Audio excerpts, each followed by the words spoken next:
بالله من الشيطان الرجيم. السلام عليكم ورحمة الله وبركاته. Alhamdulillahirabbil alamin wa bihi nasta'inu ala umurid dunya waddin. Wassalatu wassalamu ala asrofil mursalin nabiyyina Muhammadin wa ala alihi wa sahbihi ajma'in, amma ba'd. Para jamaah rahimakumullah, alhamdulillah kita bersyukur kehadirat Allah Subhanahu wa taala.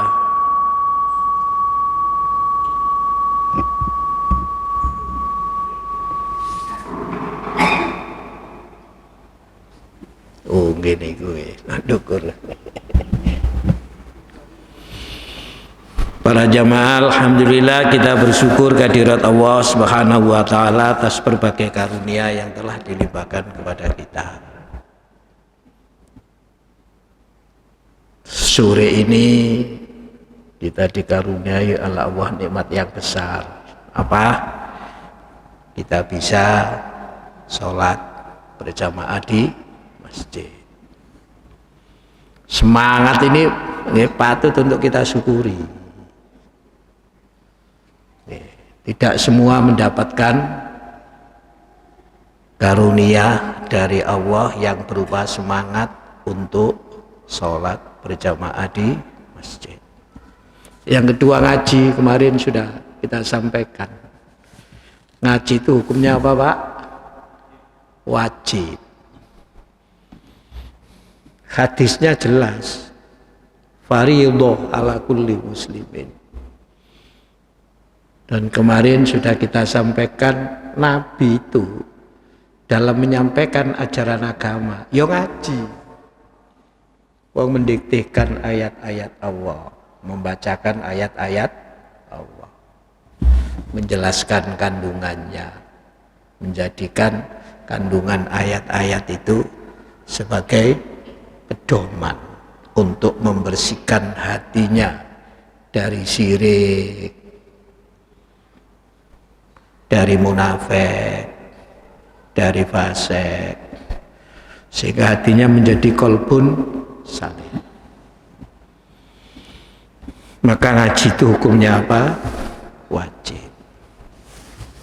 Sehingga Al-Ghazali berpendapat menuntut ilmu itu hukumnya wajib. Ada yang wajib ain, ada yang wajib kifayah. Tuh. Tapi hukumnya wajib. Bukan sunnah, Pak, buatan tidak. Karena itu alhamdulillah panjenengan bisa melaksanakan kewajiban. Wajibnya wajib puasa, artinya wajib yang tidak ditetapkan setiap hari waktunya. Kalau sholat itu kan ditetapkan waktunya, itu namanya wajib muwaqqat. Kewajiban tapi ditetapkan kapan, itu ditetapkan. Puasa Ramadan itu muwaqqat, kapan? Ya bulan Ramadan. Kalau menuntut ilmu enggak, sepanjang masa, minal mahdi ilal lahdi, boleh pagi, siang, boleh malam. Jangan kalau pagi yang ngaji tuh, Pak.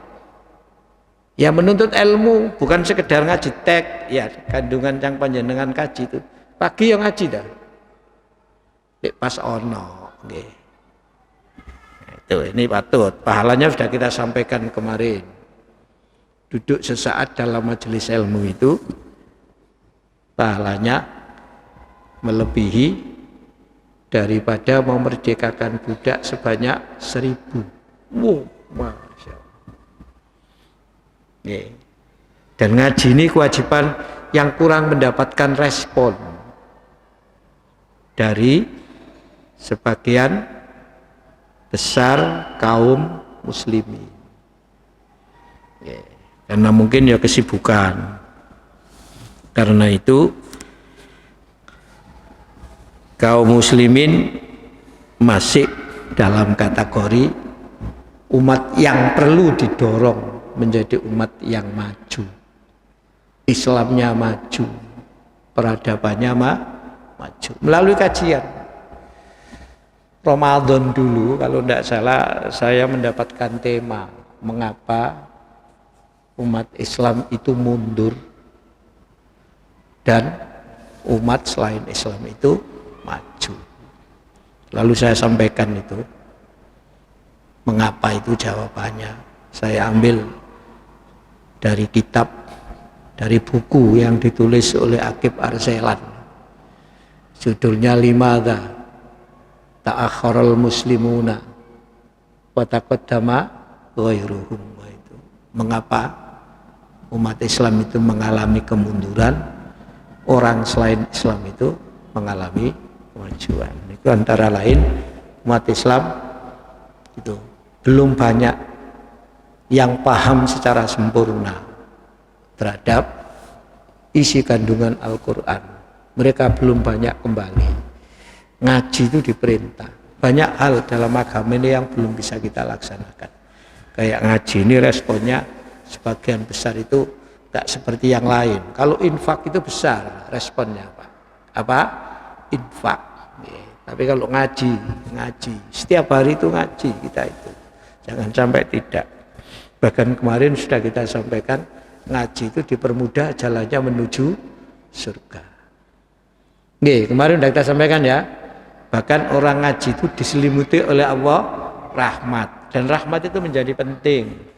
Itu kebutuhan kita hidup di dunia. Dalam kaitan dengan rahmat ini, kemarin kita bahas surat An-Nisa 113. Nabi selamat dari penipuan, pengkhianat. Gitu. Itu karena apa? Karena rahmat Allah. Karena keutamaan dari Allah. Masjid ini kalau kita tempati ngaji, kita akan diselimuti oleh Allah dengan rahmat. Diselimuti itu dikemuli itu loh Pak, dikemuli. Itu enggak sekedar ditetesi, dikemuli rahmat. Itu hadis. Selain dipermudah jalannya menuju surga, hati dijadikan tenang. Hati dijadikan tenang. Makanya masuk masjid itu kita membaca doa. Apa doanya Pak? Singkatnya saja.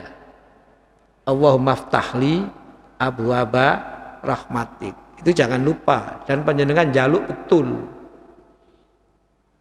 Rahmat Allah itu ada 100 kata hadis.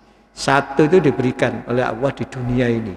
Yang 99 itu diberikan besok di akhirat.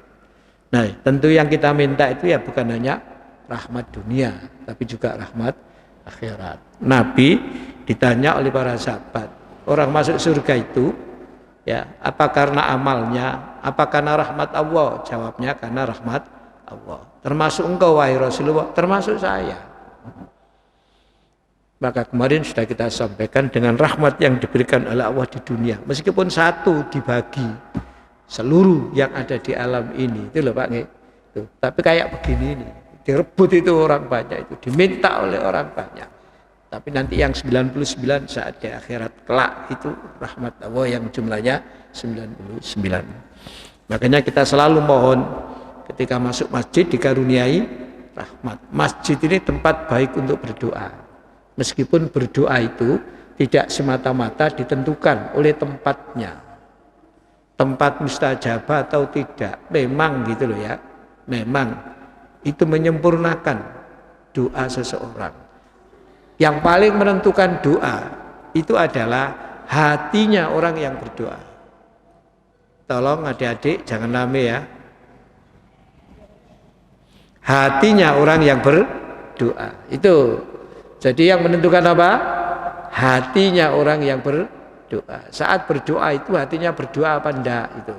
Apa sekedar membaca kalimat doa itu. Nah, baru kemudian nanti lebih disempurnakan dengan tempat yang mustajabah. Itu gitu. Tapi hatinya orang yang berdoa itu yang lebih penting. Tuh.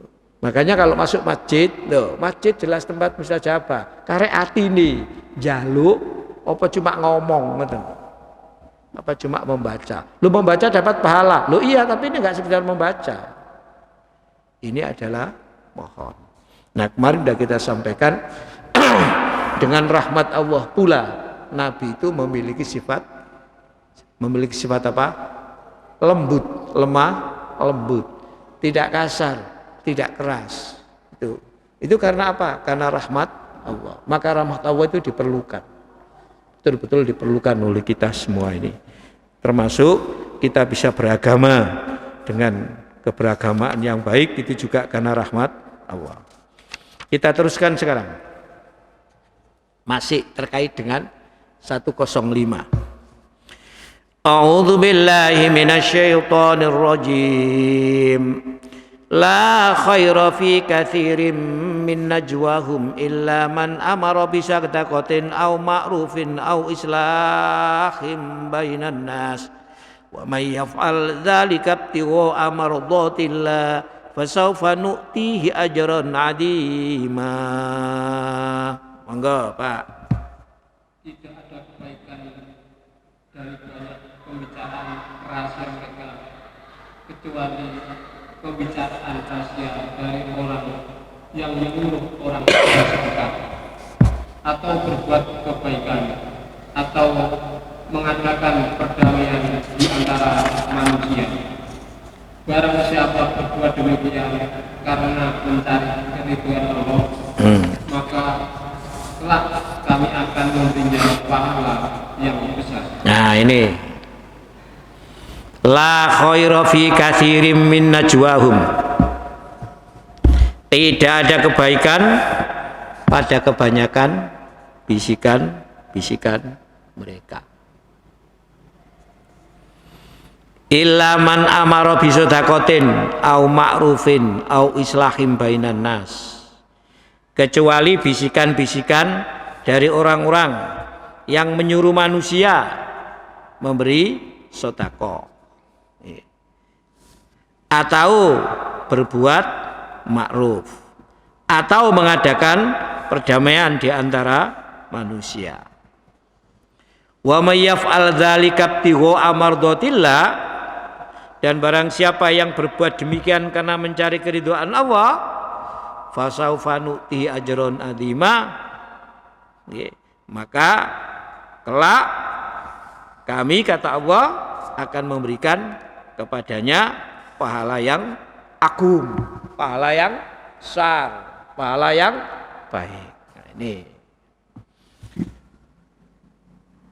pada ayat yang keberapa itu, Pak? Pada ayat yang ayat 108 itu menerangkan adanya pembicaraan rahasia di waktu malam. Ya itu sudah, ya itu ya. Ya. Antara orang-orang yang mereka berusaha menutupi kejahatannya di hadapan Rasulullah.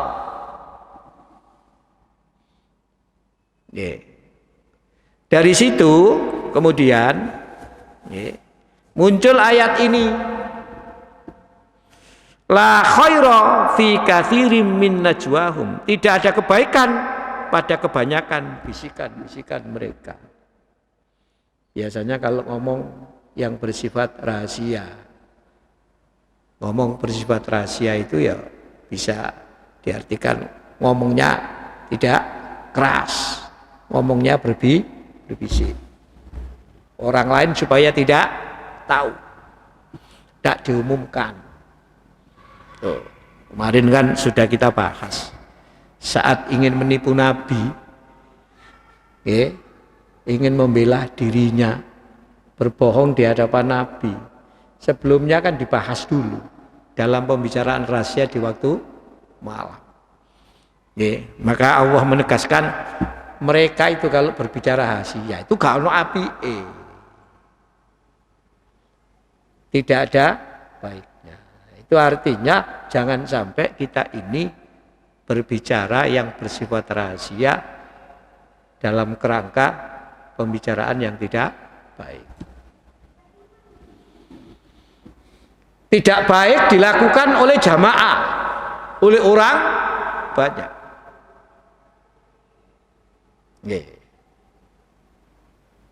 Kayak yang sekarang sedang terjadi, masih di sidang itu, coba panjenengan itu. Itu kan banyak pembicaraan rahasia itu yang belum terungkap. Kok bisa seperti itu? Tak tahu nanti bagaimana proses persidangan hakim mengungkap sebenarnya kasus itu kayak apa dari pembicaraan-pembicaraan yang telah mereka buat sebelumnya. Bahkan sampai sidang belum ada yang berkata sejujurnya itu. Semuanya belum mengatakan saya akan berkata jujur apa adanya. Saling lempar. Tapi sebelumnya mereka telah berbicara dan pembicaraannya hanya diketahui oleh mereka. Dan mereka juga berusaha untuk menutup supaya orang lain tidak mengetahui sesungguhnya apa. Tapi kalau Allah sudah membuka segala persoalan yang ditutup-tutup, nggak ada sulitnya.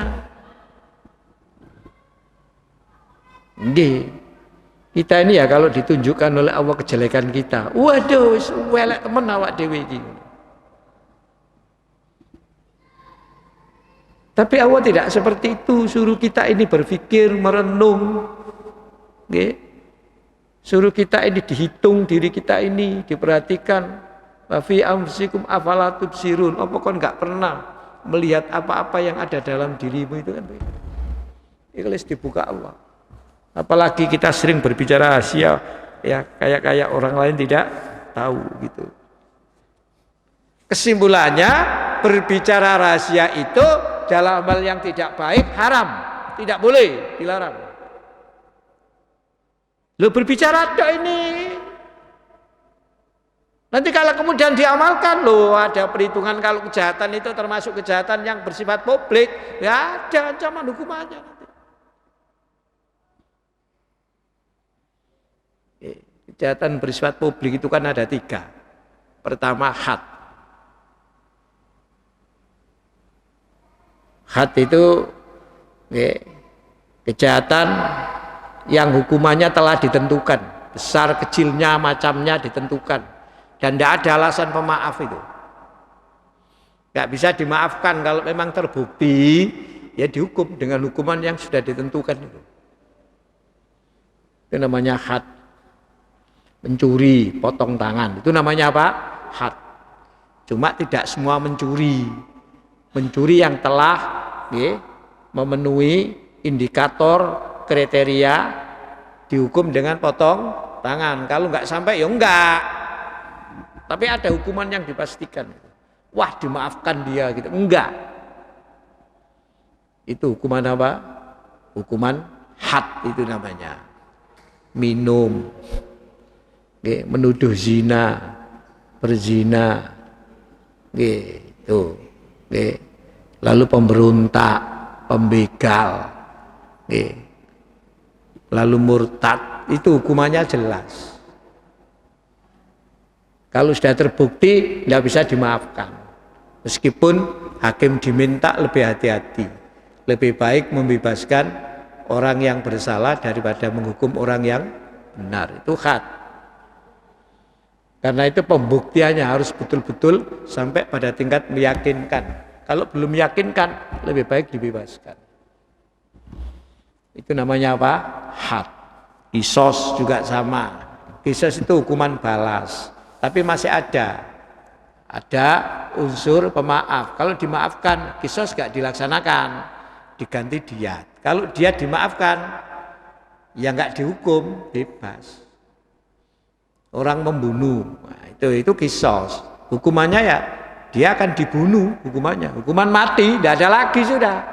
Tapi kalau diampuni oleh keluarga ahli waris yang dibunuh, nah dia dikenakan hukuman diyat. Diyat itu denda. Kalau diyat pun diampuni, dia bebas, nggak dihukum, enggak. Itu namanya ada unsur pemaaf, qisas. Qisas itu. Orang nempeleng, ya ditempeleng. Tapi kalau dimaafkan, nggak ada. Hukumannya diyat. Artinya hukuman qisas nggak dilaksanakan. Orang mukul, dus. Nah, nanti kalau dia ditetapkan sebagai orang yang bersalah, hukumannya apa? Ya dipukul, hukumannya dipukul. Tapi kalau dimaafkan oleh yang dipukul, hukumannya jadi diyat. Kalau dia dimaafkan, ya hukumannya menjadi bebas. Nah, itu. Tuh itu, nggih. Makanya kalau masalah yang terkait dengan pidana, nah itu ada dosanya, tapi kalau dilaksanakan ada hukumannya di dunia ini. Tuh. Jadi kesimpulannya tidak boleh kita berbicara rahasia itu, nggih, pembicaraan yang jelek. Nggak boleh. Allah tahu itu. Tuh. Yang boleh bagaimana? Illa man amara bi shadaqatin au ma'rufin au islahin bainan nas. Kecuali ya orang-orang yang menyuruh agar orang lain itu bersedekah. Gak apa-apa, bisik-bisik ngandanono sedekah, masjid iki bangun. Apa? Sampeyan gak nyumbang ta? Kan wong ro sumbangan ae lah. Sampeyan lebono kotak meskipun orang lain tidak tahu. Ya, sedekah itu, infak itu terbuka baik, rahasia juga baik. Gitu ya. Rahasia juga baik. Tapi rahasia itu bisa untuk menghindari riya. Bisa untuk menghindari riya. Nggih. Bukan berarti kemudian ada orang nyumbang masjid lalu didata lalu disampaikan kepada yang lain, tidak baik. Baik intubdu autukfuhu khairan, ya. Jadi disembunyikan di dalam surat Al-Baqarah itu juga baik. Disampaikan juga baik. Cuma kalau disembunyikan dalam bahasa hadis yang lain, tangan kanan memberi, tangan kiri tidak tahu. Artinya tangan kanan memberi, kita memberi, orang yang dekat dengan kita pun tidak tahu. Itu berarti rahasia. Gitu. Kalau kita berdua ada orang lain menyuruh berbicara tentang itu, yang lain tidak tahu, boleh, tidak apa-apa itu. Kalau seperti itu. Sedekah. Yang dimaksud sedekah di sini ini infak. Infak fisabilillah. Sedekah itu apa sih, Pak? Sedekah itu artinya benar. Membuktikan yang benar dengan mengamalkan yang benar. Tuh, itu namanya sedekah. Jadi kerangkanya sedekah itu benar. Nah, infak itu membelanjakan harta. Kalau harta itu dibelanjakan di jalan yang benar, itu disebut sedekah. Infaknya disebut infak fisabilillah. Infak fisabilillah itu disebut sedekah. Tapi sedekah tidak terbatas pada infak fisabilillah. Sedekah itu bisa dalam bentuk tenaga, dalam bentuk jasa, dalam bentuk sikap, dalam bentuk bacaan-bacaan yang oleh Nabi dikatakan sebagai bagian dari sedekah. Jadi sedekah itu lebih luas. Contohnya Pak, ketemu saudara tersenyum itu masuk kategori sedekah. Tuh, mengsemi loh sedekah.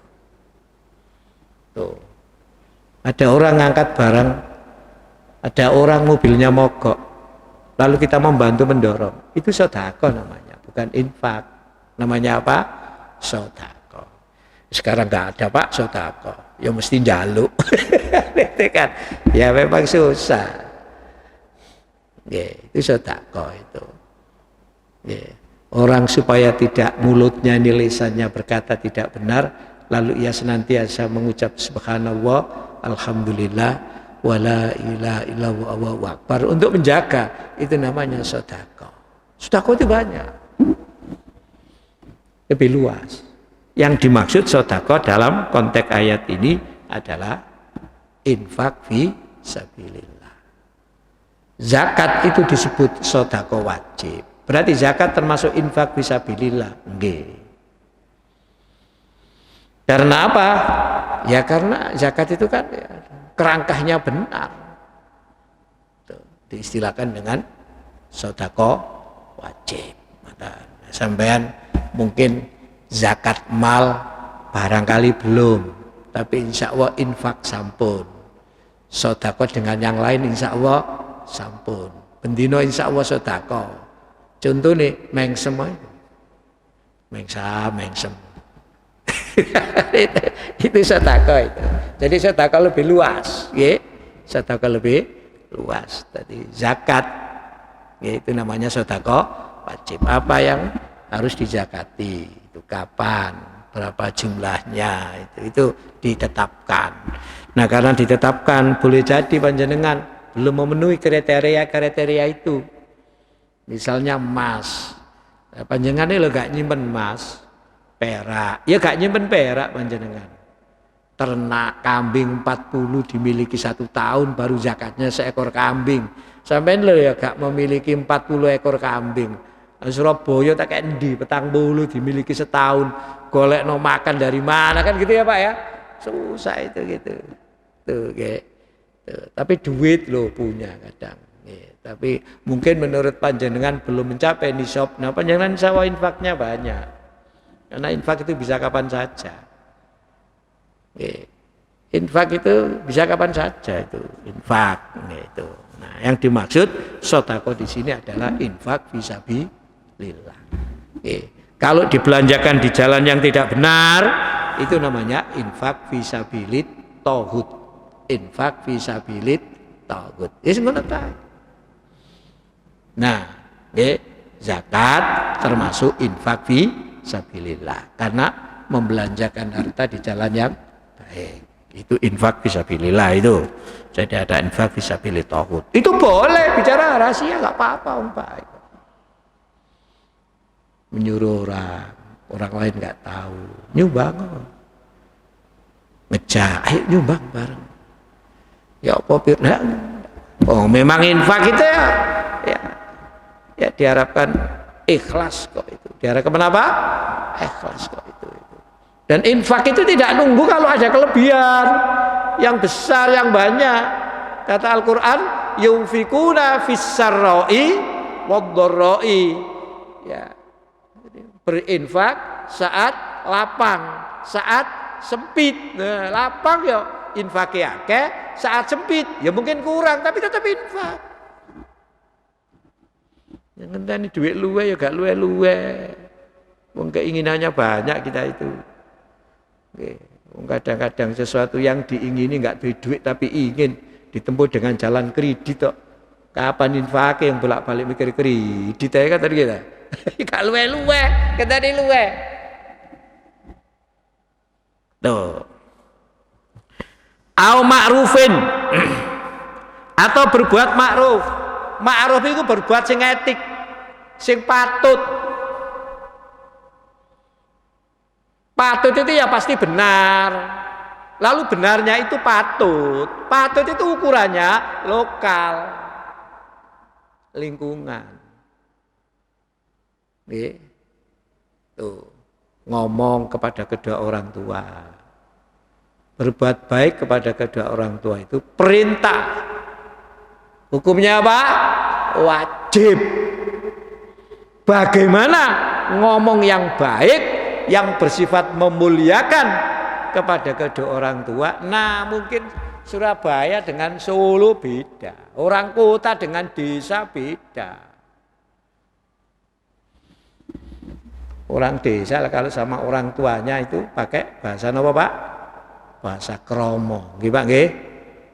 Nggih Pak, mboten. Kota sekadek ngono. Yo, moh. Wah gitu. Oke. Jadi apa ukurannya ukuran ma'ruf. Baik itu kan ada khair. Khair itu baik yang sesuai dengan ajaran ini.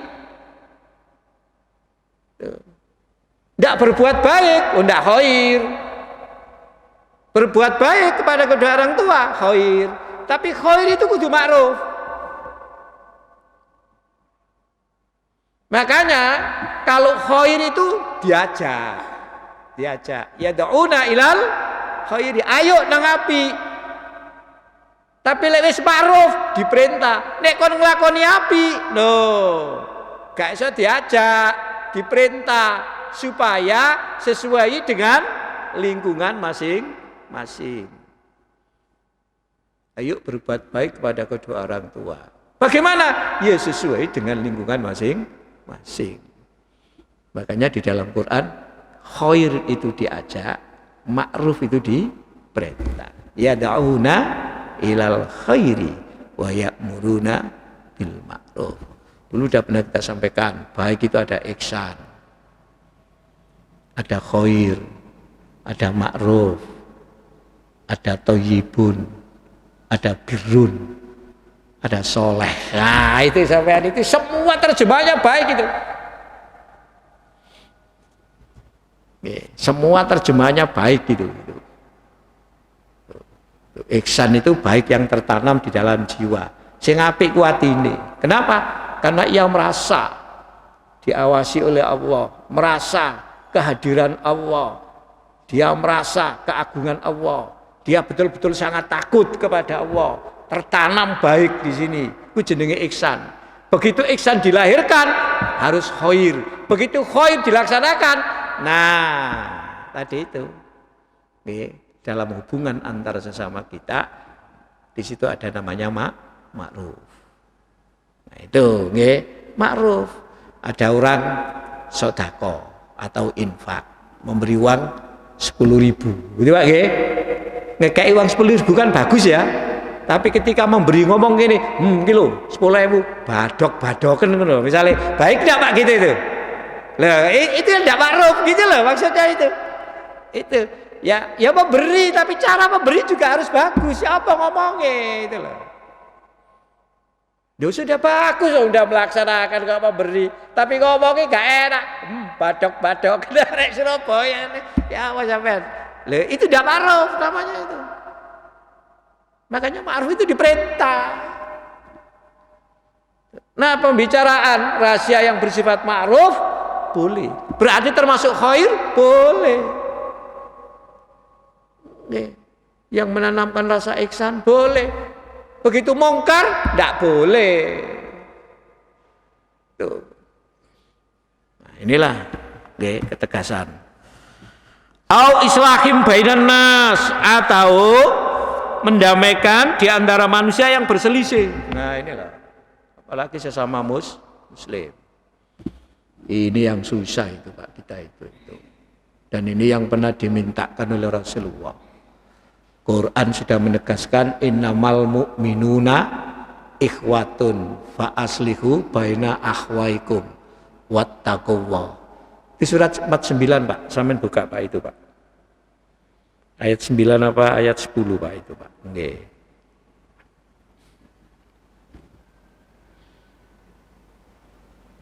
Innamal mu'minuna ikhwatun fa aslihu baina akhwaikum wattaqullah. Monggo. Ayat berapa, Pak? 9. G, 9. Loh, sesungguhnya itu loh, Pak, orang mukmin itu bersaudara. 10 ya.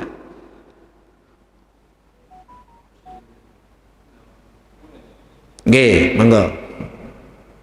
Sesungguhnya orang-orang mukmin itu bersaudara.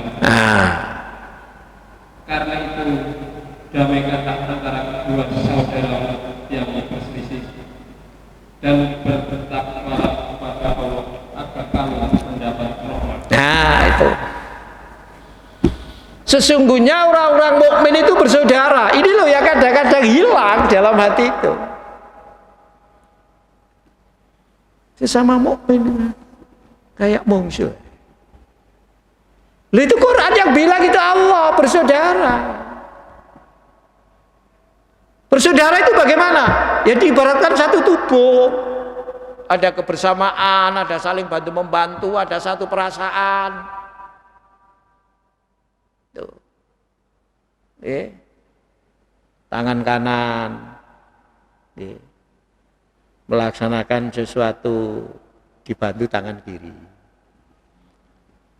Coba kalau orang nimba di sumur itu loh Pak, nggak pakai pompa nimba itu, lek tangan kanan tak bisa tak Pak? Tidak bisa tak? Dibantu. Begitu Pak. Kayak satu tubuh. Ada bagian anggota tubuh yang sakit, seluruh tubuh merasakan sakit. Gambarannya seperti itu, bersaudara itu. Maka supaya bisa seperti itu dasarnya adalah cinta.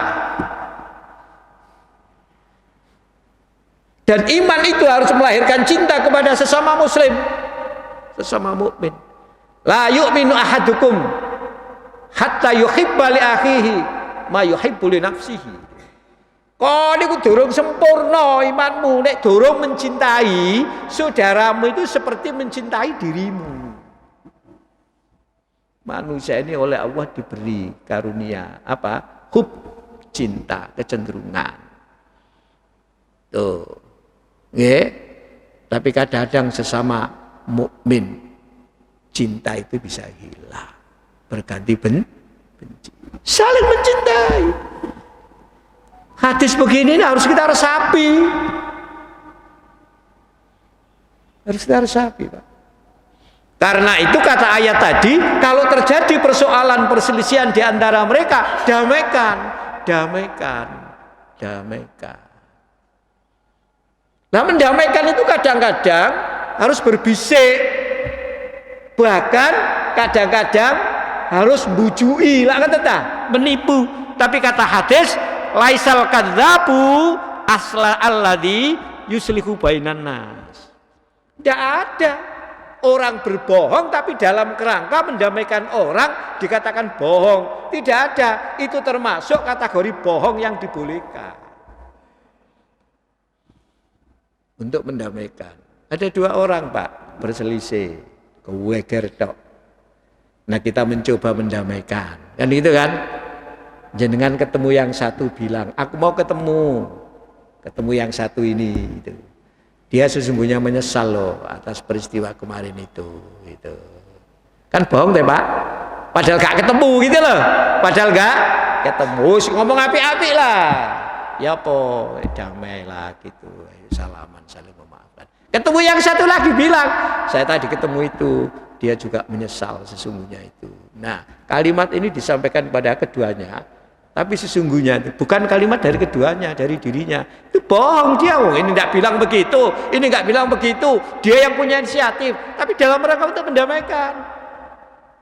Bukan begini, bohong tapi tidak mendamaikan. Bohong malah mengobarkan perselisihan. Aku mau ketemu iki, padahal enggak. Kon dinteni nek ngene perapatan. Oh, beda itu. Tidak seperti itu, tidak. Ditunggu kamu, kapan-kapan. Lah. Jadi berbisik kalau mendamaikan boleh. Dan perlu panjenengan pahami soal menislahkan ini. Ada sebuah hadis yang diriwayatkan oleh Imam Ahmad dari sahabat Abu Darda. Rasulullah bersabda, "Ala ukhbirukum bi afdhala min darajatis siyami was-sholati was-shadaqati." Nah, maukah kamu, kata Rasulullah? Nggih, monggo Pak. Aku beritahu, aku kabari amal-amal yang derajatnya amal itu lebih tinggi daripada puasa, daripada sholat, daripada zakat. Nah, ya apa sampai? Sedekah di sini maksudnya zakat. Maukah kamu aku beritahu amal yang keutamaannya lebih tinggi daripada siam, daripada sholat, daripada zakat. Di sini daripada sedekah. Coba, kok omong sholat itu lebih syukur. Qalu bala ya Rasulullah. Sahabat ya menegaskan, "Loh, enggak ya Rasulullah." Iya. Mau? Ya. Qala Rasulullah bersabda, apa itu? Islahu dzatil yamin. Ya. Mendamaikan antara mereka yang sedang berselisih. Qala wa fasadu dzatal yamin ya khaliqau. Sebab orang-orang yang berselisih itu akan menghancurkan nilai-nilai agama, mencukur, Pak, bahasanya, ngentekno penumbuhan agama ini. Wes agama gak iso tumbuh antara mereka. Ketemu iku semua tok kalau bisa itu menghancurkan dan macam segala. Nilai kebaikan dalam diri itu gak muncul, Pak, mboten muncul. Dadi ana amal sing pahalae derajate ngoten nggih luwih dhuwur, luwih utama timbang salat. Lah wong iki lho Pak, salat dadak jejer wong sing dibenci. Walah, salat wis gak iso Pak iki. Oh nek ngene, woi giti-giti sampeyan kan gitu kan. Ah. Inilah pentingnya islah itu, dan islah itu perintah Quran. Pun isa ta. Ya. Enggak apa-apa nanti. Ini sudah selesai Pak, berarti tentang yang kemarin itu. Nanti kita ganti topik lain nggih. Nanti itu, nggih. Tuh.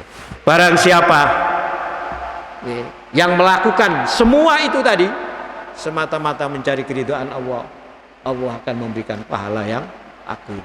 Allah akan memberikan pahala yang agung itu. Apa tadi? Apa tadi Pak? Meskipun bicara rahasia apa tadi? Yang pertama apa? Nggih, sedekah. Yang kedua ma'ruf. Yang ketiga islah di antara orang-orang yang berselisih. Demikian. Tidak usah tanya ya, besok ayat takon. Kurang lebihnya mohon maaf. Assalamualaikum warahmatullahi wabarakatuh.